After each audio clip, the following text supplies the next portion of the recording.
Everybody, welcome to this channel. Today I'm going to show you how to fix the problem TikTok not letting you to follow any of the users. For that, you have to follow my instructions very carefully. First of all, go to your TikTok application, then go to your profile section. Now from the top right corner, click on the three-line button. Now go to the settings and privacy option. Now scroll down to the bottom, you'll be able to see a section, support and about. Now under this section, you can see a button, report a problem. Click on this button.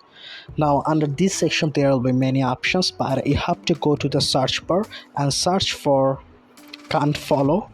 After that, there will be many suggestions, but at the third place you can see unable to follow user. Click on that particular option. Then you have to scroll down to the bottom and you have to click no. Then you have to select need more help. Then you have to write I can't follow anyone, please help me, the suggestions didn't help me. That you have to click submit, and hopefully customer service will look up to this and probably you'll get a perfect solution. So if this tutorial helped you, like this video and don't forget to subscribe to my channel. See you in the next one.